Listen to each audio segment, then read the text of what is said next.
workshop will be recorded.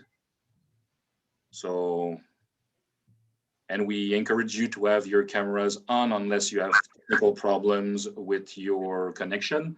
So we are able to see who is present. It's always more pleasant for everybody to see everybody's face. So, well, in 5 minutes, we will start. Just waiting for other people to show up. We are supposed to be in the neighborhood of 50 people.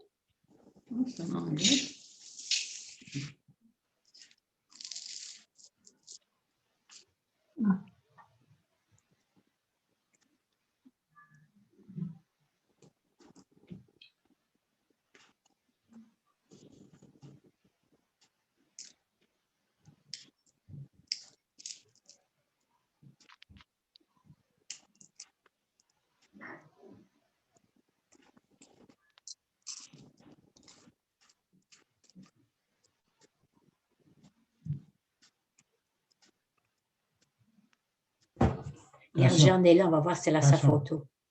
Ah oui, Roberta, tout le ciel. Il faut que je...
Thank you so much for your patience. We're almost there. 2 more minutes and we will be on our way. Thank you so much for your patience.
So thank you very much for having been patient.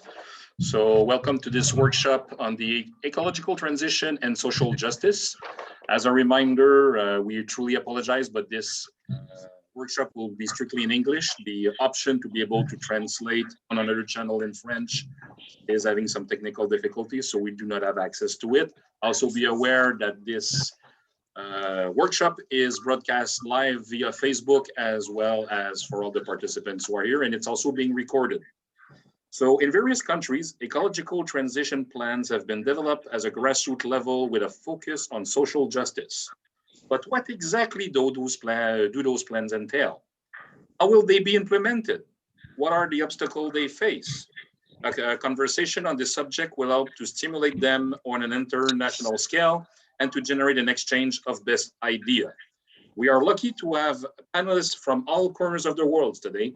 We are proud that the World Social Forum allows those exceptional workshops, and we thank them we thank them and also all of you who are participating. So today, this afternoon, or this morning, depending on where you are in the world, we have 5 wonderful panelists. The first one that will take the panel will be Claude Vaillancourt from ATTAC-Québec in Quebec. He's a writer and an essayist. He will be talking to us about the Quebec Zen project. And each panelist will have 10 minutes. We ask that you keep your microphones off. We will have a question and answer period after all the presentations. Claude, you can turn on your mic.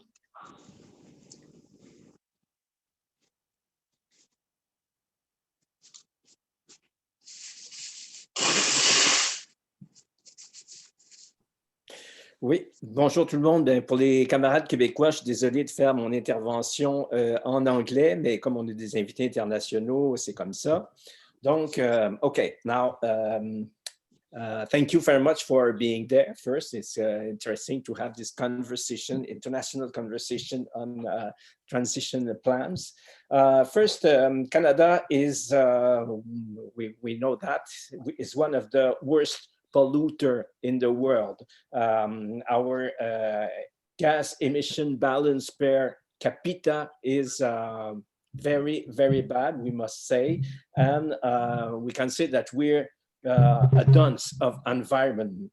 We don't have lesson to give to anybody, so but we have some excuse to ask to our friends from the South because we do a lot of harm. But at least we try to do something about it to improve the situation.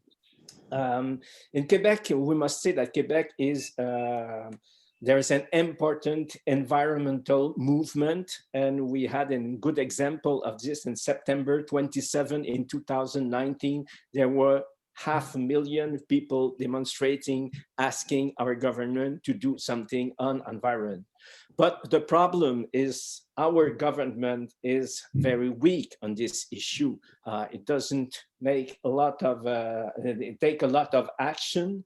And also we have a problem in Canada. It doesn't concern Quebec specifically, but we produce petrol, a lot of petrol, bad quality petrol.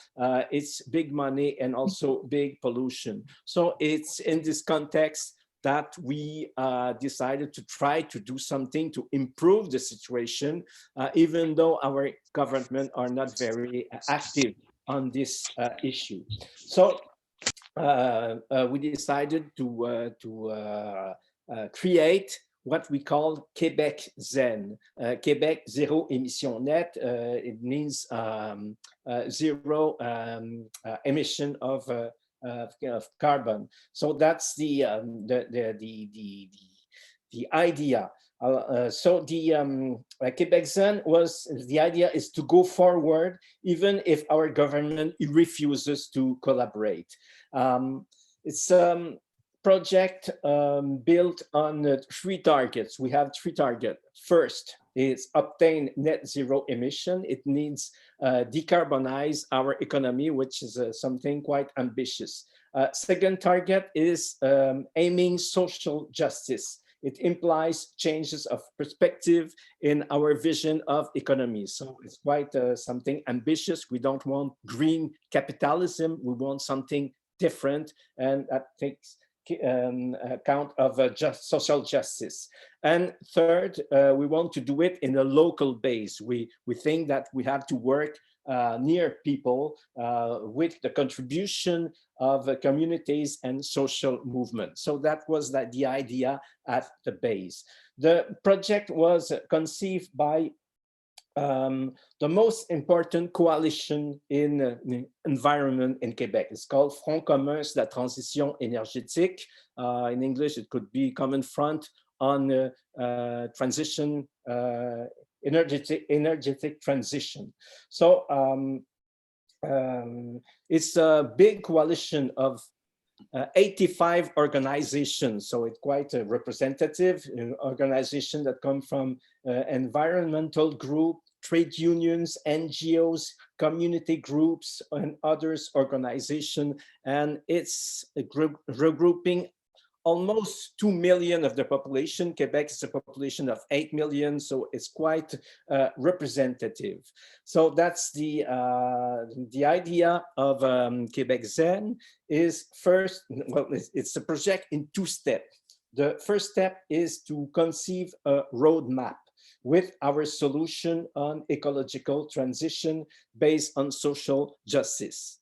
So this roadmap was quite a fascinating exercise. I was part of it. So it's the idea of work, put together experts, activists, members of organization to put on paper different propositions to do the translation, always with this perspective of social justice. It was finally a text done by 190%. It's quite a lot. You can imagine something we write and 2-3%, it's difficult, and 190% is quite exceptional. Of course, we weren't always, we didn't always agree. We have some confrontation, but we decided to focus on what binds us together, and it gives, in my opinion, something very good, something interesting. In this roadmap, all aspects of the transition are covered, from very practical issues like we have ideas on transportation, buildings, waste, and some things very, very practical, very down to earth to make this transition happen. And also we have more abstract issues like economy in general. What kind of economy do we need? What are the transformation of economy that we need? On education, on human rights, on decolonization, all these aspects are present in our roadmap. So it's an impressive amount of proposition. There's hundreds of them, so all aspects are covered. So there's nothing left, and I think it's something. It's very interesting exercise. I've never seen something like that, at least in Quebec. So it's done. It took more than 2 years, and now we have an interesting result. But the second part is what we do with that now. So we don't want to put in a desk and then forget it. This is good, but what can we do now? So the second part of this project is to build Zen communities. We have this Zen, I think it's a good name, Zen. It's play on word. You think of Zen in yoga, and this is applied to change of society. It's easy to remember. So now we want to build Zen communities. We want to build transition projects in a local base. The idea is to do it in every part of Quebec. So we form groups in different parts, and this group have the objective to apply, to take things in these roadmaps and apply this in their region where they live. So that's the idea. Of course, it's not something that it will be easy. We have practicals and political targets. When we say practicals, and what can we do in our municipality, by example, to make this transition, this ecological transition, but also we want to put pressures on different level of governments. In Quebec, we have three: the municipalities, the province of Quebec, and the federal government. So we want to put political pressures to make the change happening. It's an approach step by step. And the first year we target 5 communities, and then there will be 5 more, 5 more, 5 more. And we expect that, well, in some years it will be all, there will be Quebec Zen communities in all the provinces. That's our idea. Of course, there are many challenges in front of us. First, it's something we've never done, so we don't know exactly what it will look like, what will be this community Zen. The roadmap is so big, there's so many ideas in this that you can understand that from one region to the other, it's not the same idea that will be applied and retained. So it's something that very well, we're expecting something that could be very different from one place to the other. So it's quite an interesting challenge. Second challenge is the funding. This kind of project could work on activist volunteers, but we think that it's not enough. We need more. We need professional. We need some people that are doing this as a full-time job. And for this, of course, we need money. And in 1 minute. As in any country, it's always difficult to find all the money we need. So it's a big challenge. And the next challenge, the last one, maybe it's the more important, it's the opposition from people who don't want to change their way of life. The American way of life, we must say, with big cars and a lot of consumption, is very attractive. We have to change the idea, to change the mind. It's very difficult. We think that the society will be a better other way, but we have to convince people. So that's something we have to do. So that's the little bit that we want to do in Quebec to make the transition. I believe in it. I think we can go quite far with that. It's a very interesting project. It's very small in all the action that we have to do. And I'm sure that in every country, there are people fighting for the same idea, for this change in environment. That's so important to fight the global warming. So that's the reason we thought about this workshop, to compare what's happening in other countries, because I'm sure that there's so many things interesting happening anywhere in the world. So I'm very glad that we have these international guests with us and that we go on the discussion. So that's what I have to say today. So thank you very much. Thank you very much, Claude. So our next panelist is Vositha Wijenayake of SLYCAN Trust in Sri Lanka. She's an attorney at law specializing in public international law with a focus on international environmental law, human rights law, refugee law, and EU law. So you can turn on your mic. I do not, I have a very long list. I'm trying to find you. Here we go. So Vositha, Vositha, are you there? Yes, now, yes. I can hear you, but I had problems unmuting myself. I hope you can hear me now. Yes, we can. Yes? Right, okay. Thank you very much. Thank you for inviting me to be part of this discussion. It's great to hear the work that's happening in Quebec.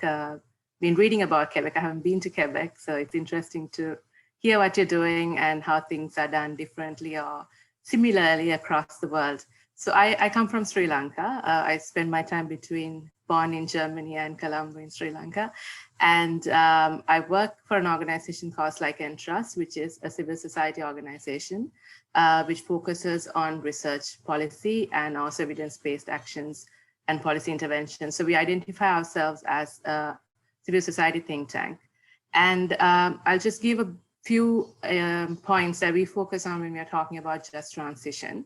And so one thing we need to realize is just transition has different phases. I know there are commonalities, things that we focus on moving towards climate action and scaling up climate action. But in countries, the developing countries, when we are working, we need to think about the right to development and how the people are not impacted and the impacts of climate change are not aggravated on the vulnerable communities when we are taking a transition. So it's important that we focus on the vulnerable communities, the inclusive aspect, and also identify the key sectors that we need to focus on. So one thing that we focus on as part of Just Transition is risk management. So how can Just Transition have a component of reducing risk of climate change and then scale up actions to build resilience? So that's one of our key focus areas, and we focus on the food security sector in Just Transition. I know a lot of countries and a lot of discussions focus on energy sector, but I hope that you have already started focusing on the food sector as well. There are different angles that people are looking at. For example, the emission reduction through the food sector, the movement for climate-friendly food production, innovative plant-based diets. But in this transition itself, there are different aspects, because if you're looking at a farmer, and if you say you should not do this livestock production and stop it suddenly, how that would impact the farmer community is important to be focused on. So here we need to look at the different angles of how the community is impacted and then address the issue. And for a country like Sri Lanka, food security is an important issue. So when we're looking to different angles of just transition, we look at how to build resilience and then also address the risk and then focus on the community that's most vulnerable and the livelihoods that would be impacted. And we also focus on capacity building and skill development. So if you look at the food security aspect and the food sector and the transition to a climate resilient sector or climate friendly food sector, we look at how the youth and then women and the groups could focus on moving towards a just and climate friendly sector through skill development, because there's a lot of awareness that needs to be there, and how youth could engage in an active manner to move towards climate action. So we focus on how capacity building could happen, what kind of research needs to be there, and how this could be communicated, awareness built for inclusive and participatory actions. So we focus on how just transition could be in the inclusive and participatory processes, and then include different components like the multi-stakeholder involvement, including the private sector.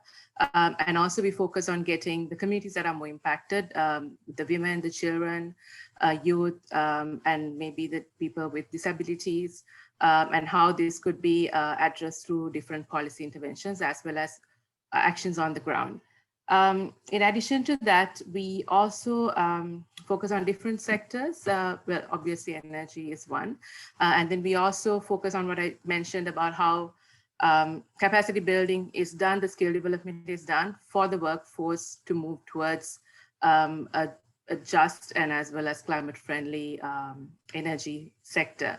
So if you're moving from the existing energy process that is there, how the workforce could move towards a new process so that they do not lose their jobs. So in our work, what we're highlighting is the need for these aspects, identifying the gaps and needs that's there for the sectors to move to a just process, and also the gender responsive actions, as well as the capacity building and research, as well as bringing all these through to national policies,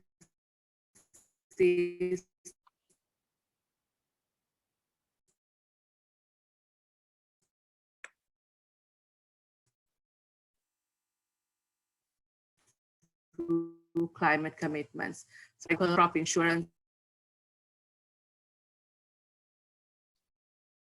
how can that be participatory and pro-poor, and of a country be an entry point to ensure that just transition is applied, and then how can this be narrowed down to apply to the local communities as well.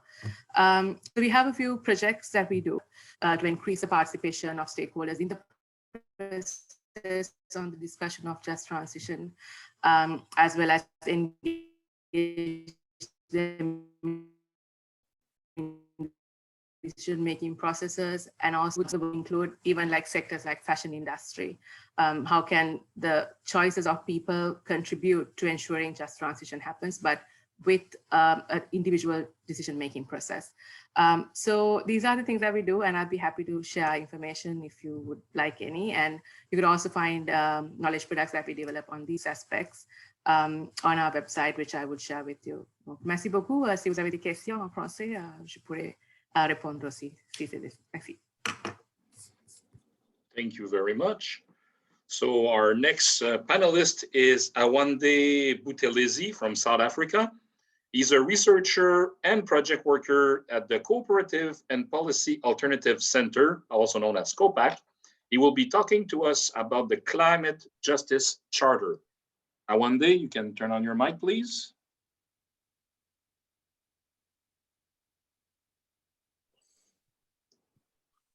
Thank you very much. There you go. Thank you for having me.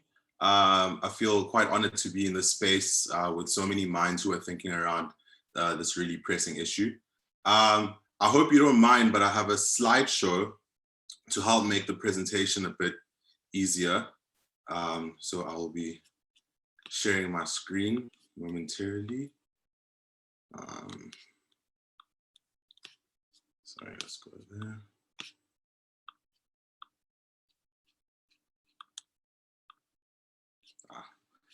I hope everyone can see that.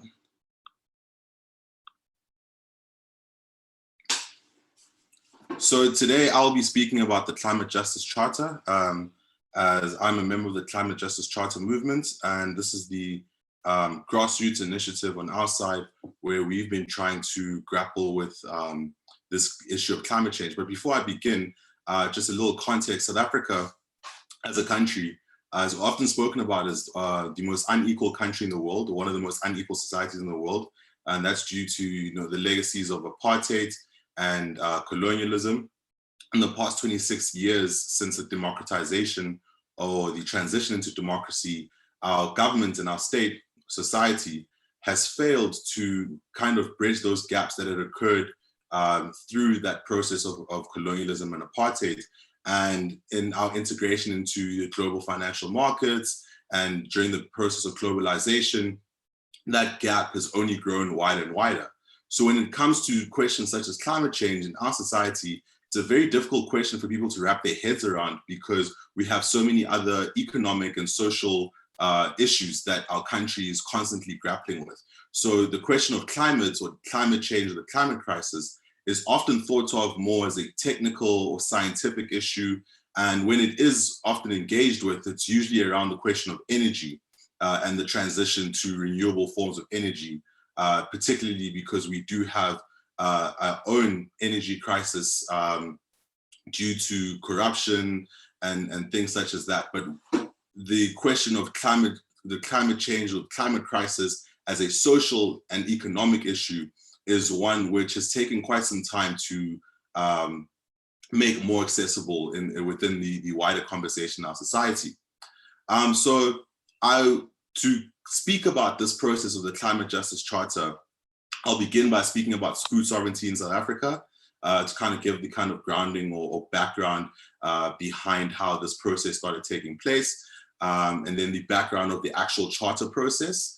for Climate Justice Now, speaking about the concept of climate justice and how it's rooted, or how it roots or is the foundation of the Charter itself, the 6 goals of the Climate Justice Charter, the 8 principles within the Charter, and the 14 systemic alternatives that the Charter presents. And then I'll be speaking towards a people's-driven climate justice state, what we hope the Climate Justice Charter can lead to in terms of social transformation, and then people's power for commoning, and a climate justice charter, climate justice deal for South Africa. So food sovereignty in South Africa. The Climate Justice Charter, before the Climate Justice Charter took off, it is rooted in the Food Sovereignty Campaign, or the Campaign of South African Food Sovereignty Campaign within South Africa. South Africa was within the grips of one of its greatest historical droughts.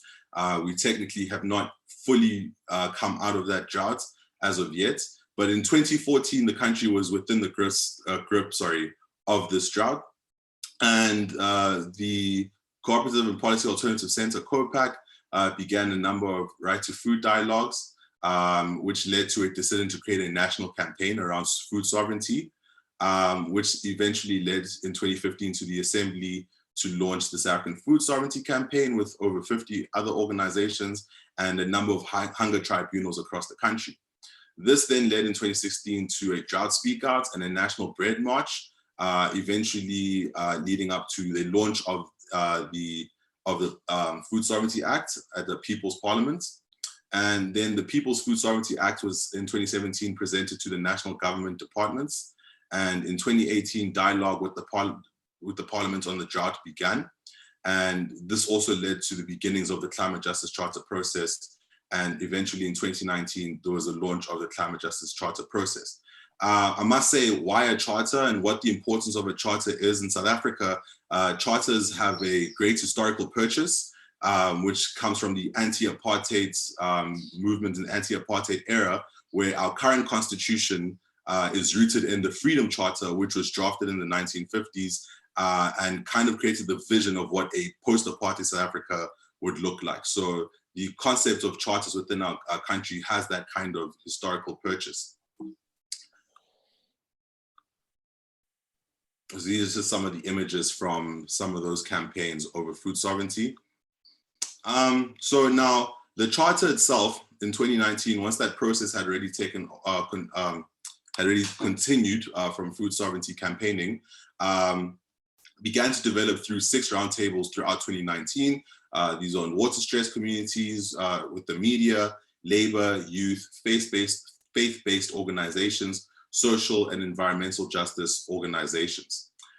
In 2020, these dialogues continued for greater input into the charter from all these different constituency groups, which were then finalized at a online charter event titled Ecofeminist Speak. And then eventually the charter was finally launched on Youth Day, which is June 16th, a very historical and important day for us in this country. And on that same day, we also officially launched the online petition.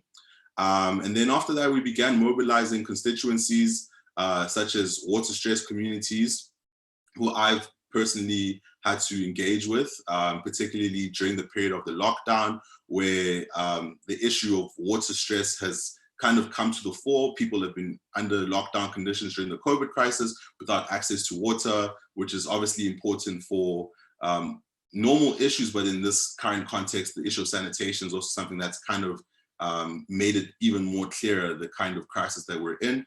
And then eventually on October 16th, we had a National Day of Action with over 70 nationwide actions where people had pickets and protests and plays and other ways of displaying a sense of action in support of the Climate Justice Charter.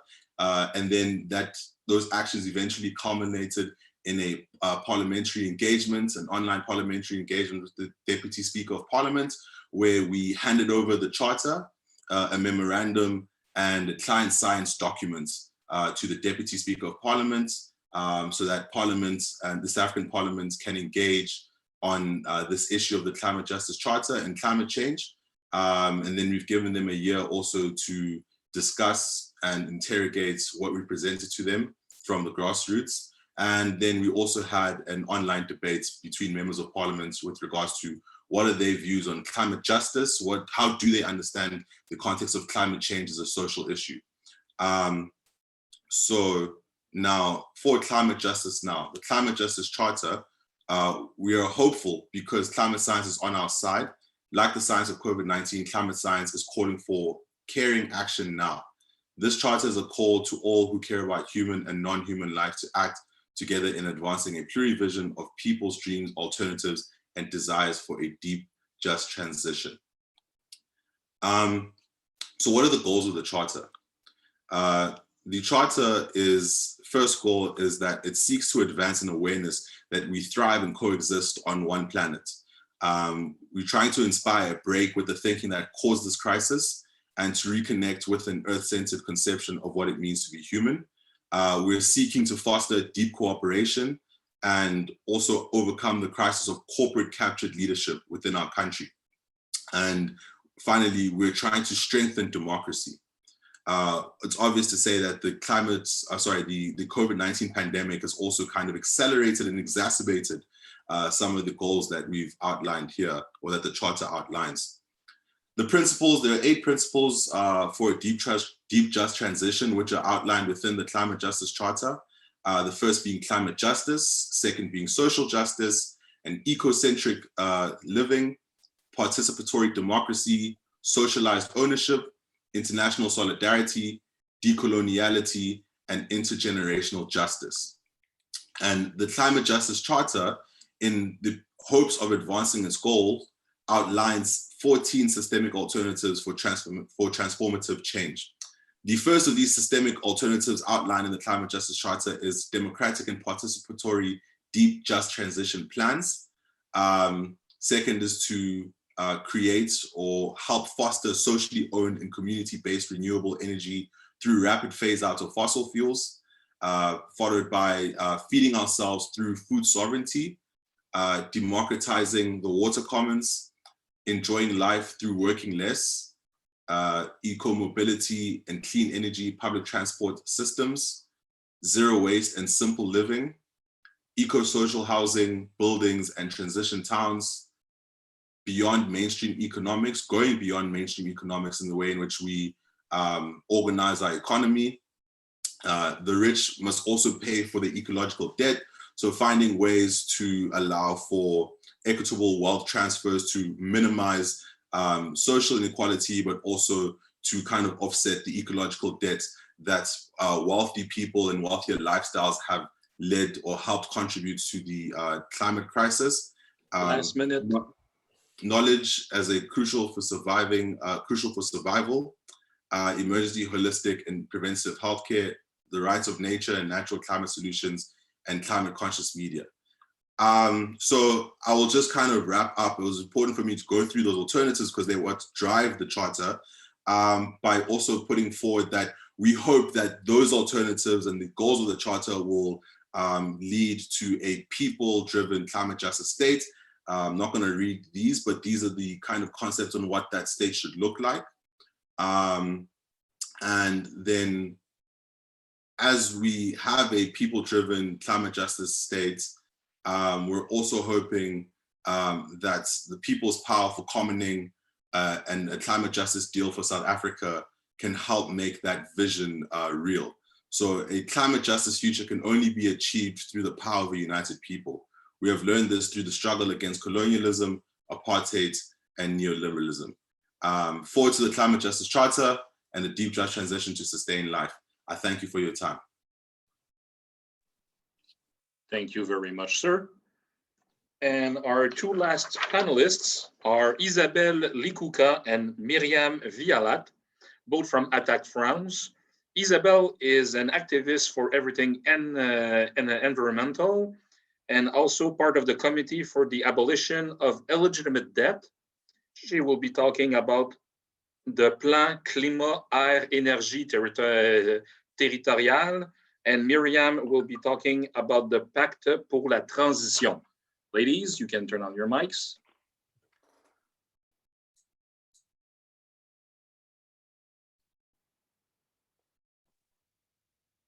Myriam and Isabelle, are you able to turn on your mics? Okay, okay. Ah, here we go. And Myriam, here you go. So I will begin and Myriam will continue after. The essentials of the transition will take place at the local level. And in France, we have a national program for all communities of municipalities which have these communities are very different size. In rural zone, it can be 30,000 inhabitants, and in urban zone, 1 million of inhabitants. These communities are very different. But this program called Plan Climat, Air, Énergie Territorial, that is a plan against climate change and pollution. Each community of municipalities has to make an inventory of its production of pollution, and after that, put actions in place to reduce it on the little territory where they are. This can be action of information about realities of how are produced things we used to buy without thinking of the images of them in environment or people. Change behaviors of people. We are, for example, organizing 2 information workshops to make everybody know how live since using supermarkets, just local shops, without paying more or choosing to pay more some products to help some people of the territory. We organize 2 actions to promote the installation of organic producers or bulk sales trucks to avoid supermarket and their multi-packaging and help local production. We create places in the municipalities where inhabitants can give away unwanted items and where others can come and pick it up free of charge. We are doing things like by setting up repair workshops run by local residents. We know this capacity to repair. Implement a system that we call in France service d'échange local. That is, perhaps in English, it's exchange service locally, where some people will offer services like mowing the lawn and others English lessons for pupils, and we exchange our services in the village. We create zero waste challenges to motivating people to change their way of life and their behaviors. We organize workshops where people learn how to use digital technology and how to make your devices and battery last, and how to use the internet in an environmentally friendly way. There is a lot of way to use the computer and internet without doing a lot of pollution with that, with the data center and all that. Workshop do-it-yourself to wash clothes and all that without buying it in supermarkets. With crowdfunding in the territory, we are creating a space where people can drop things they want to give or sell very cheap. And in our community of municipalities, we did a small booklet. It's 14 pages that we distribute during activities organized in the villages. And this booklet lists, it said, I'm doing my revolution, ecologic and social revolution. And it's this booklet lists where you can find in your zone repair shops, organics producer, organic shops, or organic restaurants, or places to train or to learn how to live with as little waste as possible. Second-hand clothes shops, people who can help you renovate or build your home with the least polluting materials and with natural innovative methods, for example. In each territory, we can do that, and you know in 40 kilometers where you can find all that things to avoid offshoring products. It can also be solidarity-based transport system. We exchange transport. And in my village, for example, the collective catering reduced the use of meat and use vegetables protein by training cooks and speaking with parents. In my college, for example, we've been very surprised when we asked parents if they agree with the idea of avoiding 1 or 2 days a week meat or fish at the canteen, the lunchroom. And 80% agreed to not eat meat or fish for 1 day on the week, and near 60% for 2 days. So it's very surprising for us. A lot of persons accept to change and eat less meat. But the risk with those climate plans is that the elected officials just choose to plan greenwashing actions, like renovating public buildings with materials made in China, for example, that can reduce energy waste, but produce a lot of other environmental damages with the offshoring. So we have to push authorities to use local materials and promote relocation. And in these plans, citizens can enter in the organization of this plan to offer local initiative.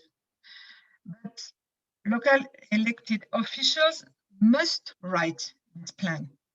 So if the citizens don't participate, it will be done without them, and certainly won't be a real transition, won't have the same impact to fight against climate change. It's easier to be included in the preparation in little communities, of course, than in big towns. Yes, but at ATTAC, we encourage ATTAC groups of citizens to try to be included in the process of the plan, to offer ideas. And for example, in how territory we propose how plan completely finished. But to complete the climate plan, an initiative is born before municipal election that Myriam, also from ATTAC, will explain to you right now. Thank you, Isabelle. Bonjour à tous. Hello. So let me introduce you to the Pact for Transition. The Pact for Transition was built for the municipal elections in March 2020. It contains 32 measures and 3 principles for an ecological, climatic, social and democratic transition. The measures are very concrete and indicate how to act on our territories. The aim was to get the candidates to sign the pact with a commitment on at least 10 measures. All over France, citizens from the same city got in touch with each other thanks to the platform of the Pact for Transition or to their network. So nearly 3,000 collectives are listed on this platform. In my case, I live in a city of 7,000 people. With a friend, we decided to carry the Pact for Transition We contacted the people registered on the platform and some friends. A month later, we were 6. Then we organized a press conference, a public meeting, and we gathered about 30 people in our collective. And it was a very nice surprise for us. Then we presented the Pact for Transition to the 3 candidates. And after 3 meetings with each other, with each of them, they committed themselves to more than 10 measures. Each candidate and our citizen collective signed the Pact for Transition, and it was also a very good surprise. Of course, according to their political conviction, the candidates' commitments were not at the same level.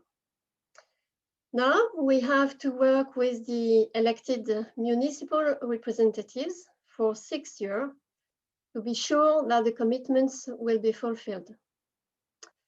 For example, they have committed to reduce and consume 50% renewable energy, to offer 50% organic food and less meat for children in the canteens, to give priority to active mobility, in particular to develop the use of bicycles. In the social field, they are committed to welcoming, supporting, and reintegrating people in difficulty or migrants. In the field of democracy, the great challenge will be to create an extra municipal commission for the long term to represent the interests of nature and future generations, and to ensure that the major projects of the municipality are in line with medium and long-term ecological, social, and climatic issues. There must be parity between elected representatives and citizens. It's why it's a big challenge. Coming back to the national project, 50 organizations supported the Pact for Transition. International organizations like Greenpeace, ATTAC, and a lot of national and local organizations. The measures were defined on the basis of proposals from more than 1,000 citizens, validated by a committee of experts in March 2019, 1 year before the elections. Finally, the Pact for Transition is a very good initiative and a very good tool. It shows that each citizen can act at the level of his territory. Thank you for your attention. Thank you very much, Myriam and Isabelle. So for the period of question and answers, I ask that you use the reaction button to click raise hand, and we will be giving you in order the right to ask a question. We ask that you specify to whom you ask the questions, unless it's for the whole panel, then in that case, please indicate it. And we also observe the alternate roles. So if you're woman, man, in case if there's only men or only women, we will not jump anything, but usually it's woman, man, woman. That way there's good alternates. So if you want to ask a question, go to reaction and use raise hand. Just to conclude, I just want to add that thank you for our invited and the people that participate to the panel. I just want to make a focus on the idea of we have people from 4 continents, and preoccupation on environment and a just transition is the same. So I think it was very interesting to hear all these projects that that are on. That's showing that something happening in the communities. So it's time for question. We'll have about half an hour, and after we'll have to conclude. So thank you very much for your participation. So Jean-Philippe, à toi. Thank you, Claude. So as I mentioned, to be able to raise your hand, you can go to the reaction and raise your hand if you have a question.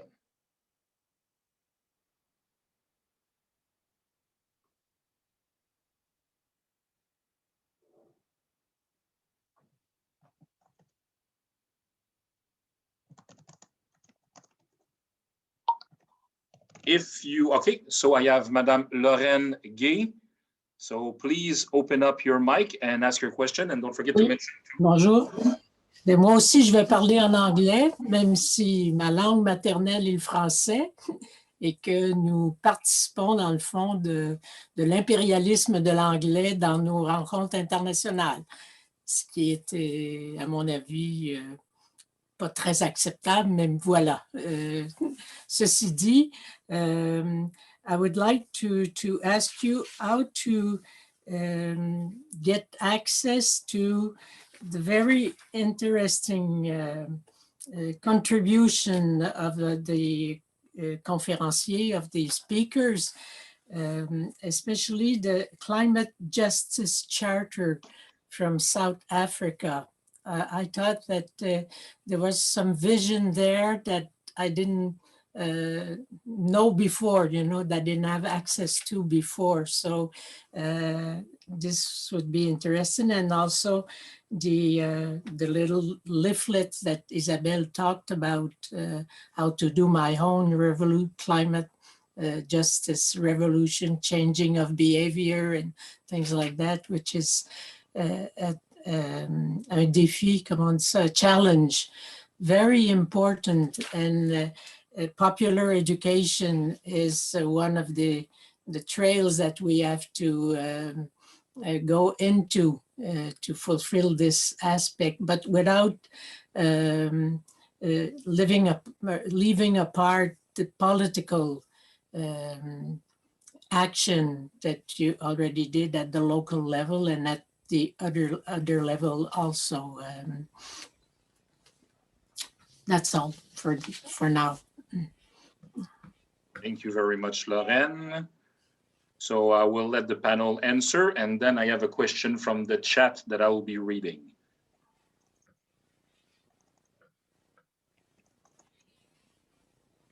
So members of the panel, the mic is yours. I'll just go first with regards to accessing the Climate Justice Charter material. I can actually make it available for everyone in the chat. I can share the documents if that works for anyone. And if anyone would like a copy, I'll also just add my email to the chat, and then I can also email you some of the other material, such as the short climate science documents, which we've been using as popular education tools to educate people on the science behind it, because science is a very important tool in the climate justice fight globally. And also for us, it's been effective in kind of showcasing how our region of the world is a climate hotspot, and also how accessible that information can be if we try to communicate it effectively. So I will share it in the chat, and I'll also share my email so I can email whatever anyone needs. Thank you. Thank you.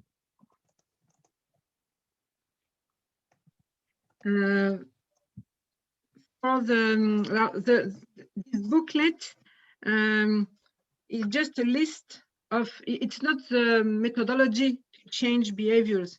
It is a list of producers and workshops in my territory, in the territory where we live.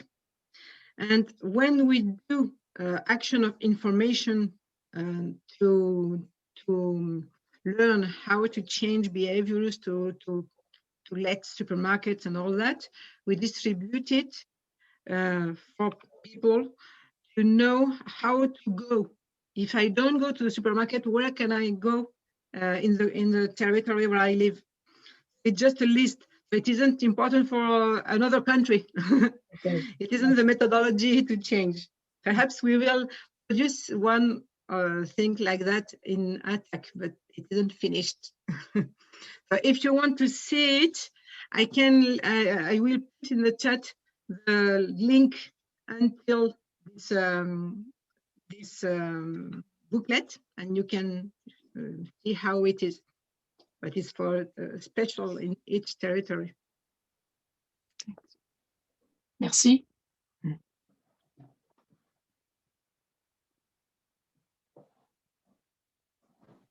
I also point out that Myriam put the link for the Pacte pour la Transition also in the chat. So you can go get that information there. Claude, do you want to add anything? Yes, I want. It's something I want to say to Awande. I was very surprised to see how much close is your climate justice charter to our Quebec Zen. We live in different part of the world, completely opposite. We didn't talk to each other, but the result is very similar and very interesting. The same values, the same ideas. So I was somebody told me about this, so that's why I contact you, because I knew that there was something there, but it's even more than I thought. So I just want to say that. Thank you very much, Claude. And also, if you need to have the information for Quebec Zen, you just have to type Quebec Zen in Google, and you'll be taken straight to the link to get it. Yes, is there anybody for the new version is not done yet. It will be done very quickly, but I'll send you when it will be on, if you're interested. Anybody else from the panel want to add to the question before I read the next one? Last chance. Okay, thank you very much. So the question is from Victor Baudet. For all the panel, do you believe in a regional organization or a regional treaty, a little bit like ALBA or UE, would be a good tool for the environment transition? Or are these organizations destined to fail, or to be used by elites for economic growth? And also, Awande just gave us his email over the chat if you guys need it. And after that, so the whole panel, is the question understood, or I need to reread it? So anybody from the panel want to answer for Victor's question?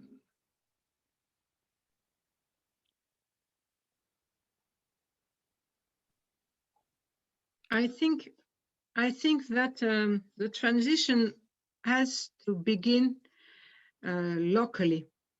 I'm sure that in the EU lobbying of greenwasher, of green cross, I don't know how to say it, it's so strong that it will be difficult to make it change very significatively at that level. But I think if we begin locally, the elected official will push it and it will arrive. It's better if we've got both level, but I'm not sure that it will begin at the high level. It's my idea, my opinion. Yes, I think that's what is common to our four speeches is the transition. First, it will be on a very local level, and then maybe it will be more international. But at least the first thing we have to do is work on a local basis, because first it's more easy. We can go on with this, and then after we will make a pressure to have something international. But it's sure that we have to do a little more in an international level too. But I think as citizen, it's more easy to be efficient if we work in a community level, and that's the basis of Quebec Zen. And sure, it's not enough, but at least it's the best way to advance.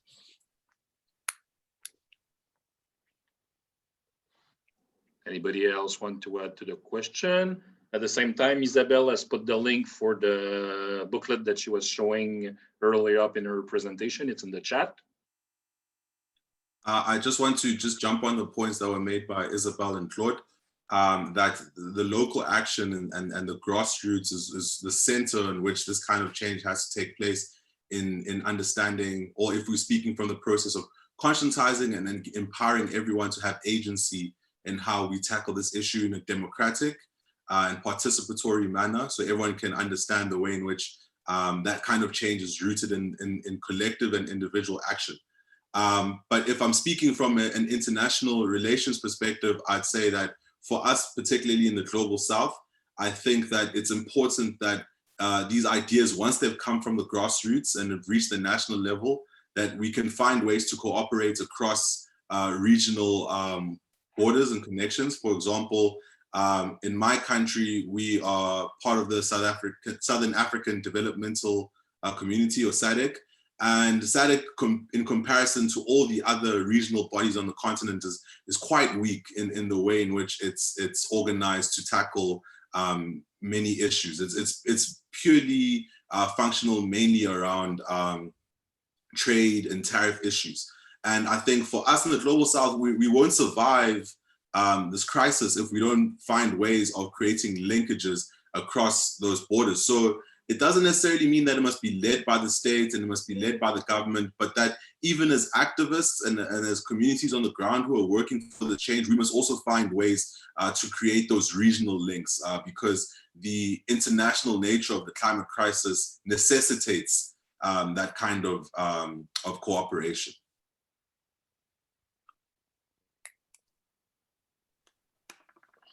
Thank you very much, Awande. So any other comments from the panel? We don't have another lady with a hand up, so I will go straight to Omar. So if you want to ask your question, sir, turn on your mic, please.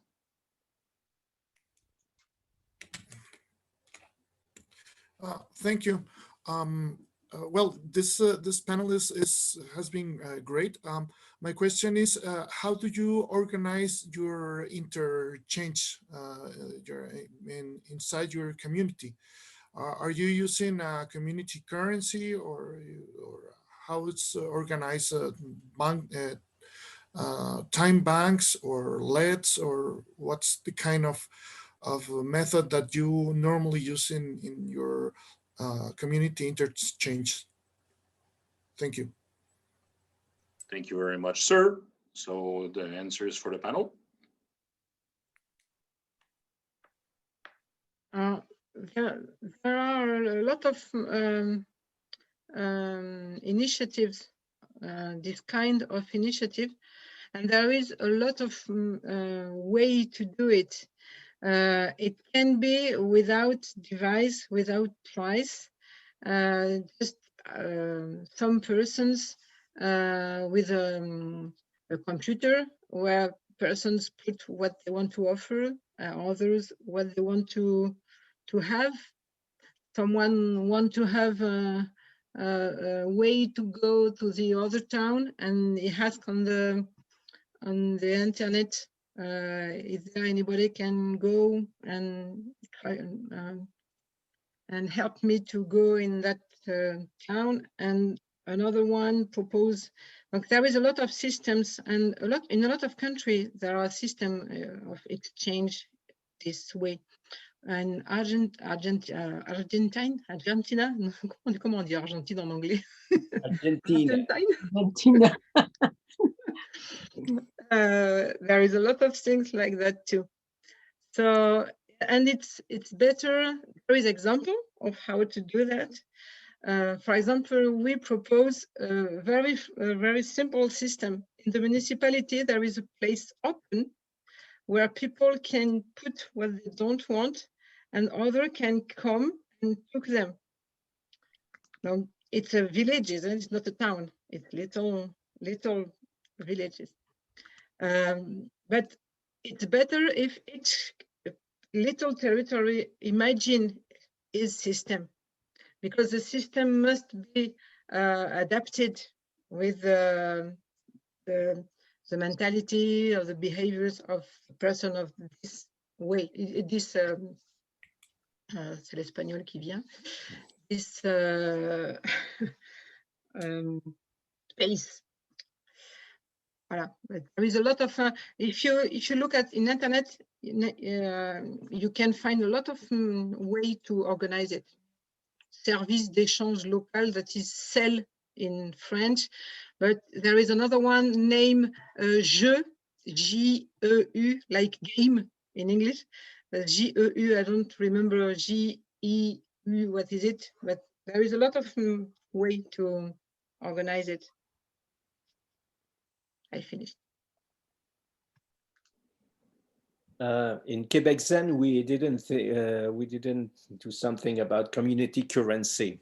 We thought about this, but maybe we think we have other priorities, so we just didn't retain the idea. In France, there is 6 or 7 local devices that are living in a Basque country. There is a money of the territory, very important. There are a lot of person using it. There is that device to existing in France. Thank you very much. Before somebody else from the panel answers, I also want to point out that Awande put some files to download from the chat, so feel free to go. Anybody else from the panel want to continue the answer, or have we covered Omar's question thoroughly? I see 2 thumbs up from Omar, so we have answered.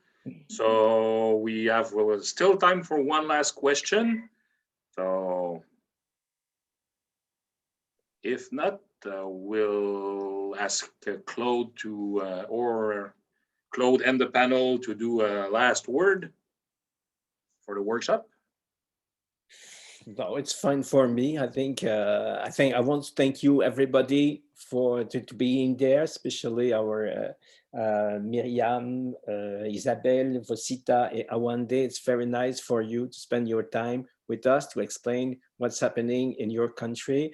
I hope that this meeting could have been live. It would have been much more interesting, real exchange. I am sure, surely, like me, you have a little bit fed up of the Zoom meeting, but thanks to the World Forum, the World Social Forum, because it would have been impossible to meet just like this. So for me, it was very interesting, and I want to thank everybody to be with us.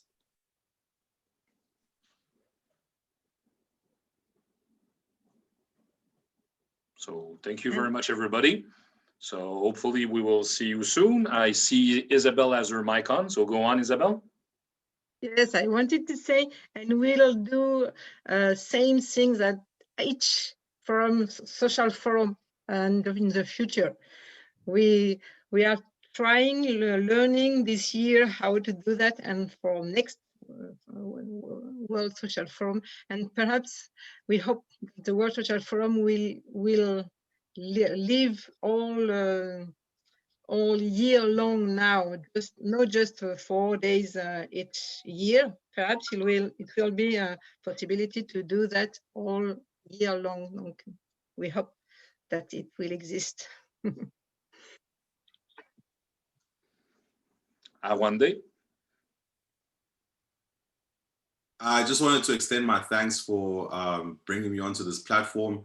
I'm very excited to be here. I was very happy to be part of this conversation and to hear what comrades across the world are doing with regards to their work, especially as someone from the Global South. I feel that it's very important for us to be part of these conversations. And I'm very grateful that the World Social Forum and this workshop could extend that space and platform for us to be able to share these ideas together. I'm very grateful for that. So thank you. Thank you very much. And Vositha, do you have a final word? Thank you, everyone. Thank you, Claude, for having me. And to wrap up, I think just transition, while it needs to be local, it needs to extend to national, regional, and international as well. Just like Awande highlighted, it's important that developing countries focus on how it could be internationally facilitating just transition as well. And I'm also very entertained and amused by the fact that we all have very similar focus areas, despite the fact that we are from different countries. I heard about the meatless lifestyles, and we have projects similar to that, Meatless Monday. And so it's important that we have sharing of lessons that we've learned and identify good practices and how these could be replicated across the board. So I definitely look forward to sharing what we are doing and also engaging with others to continue this discussion. Thank you very much and have a nice day. I hope it's morning, I guess, for you, but yeah. Thank you very much, Vositha. Isabelle. Just to ask you to put the link of the to put it after in the activity on the website of the forum, World Social Forum. We are after the webinar, we can put the link when you registered it, and everybody can see the link after. You're talking about the video? Oui, c'est-à-dire que quand on a fini les webinaires, on met à la place du lien où on avait mis le lien, on met le lien de l'enregistrement pour que les gens puissent revenir dessus après. On va le faire, oui. Oui. Voilà. Normalement, ça y prend un peu de temps parce que là, on a quand même une vidéo d'à peu près 2 heures. Ça va prendre le temps de compiler, mais après, on va pouvoir le mettre en ligne. Donc, d'ici la fin de la journée, ça va être disponible. Oui, oui, il n'y a pas le feu. C'est juste pour qu'il y ait des archives. Encore une fois, désolé à tous les francophones. Les critiques que Lorraine a fait, elle a tout à fait raison, mais comme on avait prévu quelque chose d'international, eh bien, on a pris la langue internationale pour le moment, en espérant qu'on passe à l'espéranto ou une autre langue internationale. Voilà, je tenais à le dire. So, I think no more questions. So, Isabelle, your hand is still up. Is it for another comment? Oui, Isabelle. Open up your mic. No, it's okay. It was before. Okay. So thank you, everybody. So, vas-y, Ronald. Go, Ronald. Yes, I would like to thank Raymond Robitaille, who makes the translation directly, the transcription as he could for understanding the webinar. Thank you, Raymond. Thank you very much, Raymond. So I wish everybody a good afternoon, evening, depending on where you are in the world. And see you around the curb on the next one. Have a good one, guys. Thank you. Goodbye. Au revoir. Au revoir, merci. Bienvenue. Au revoir.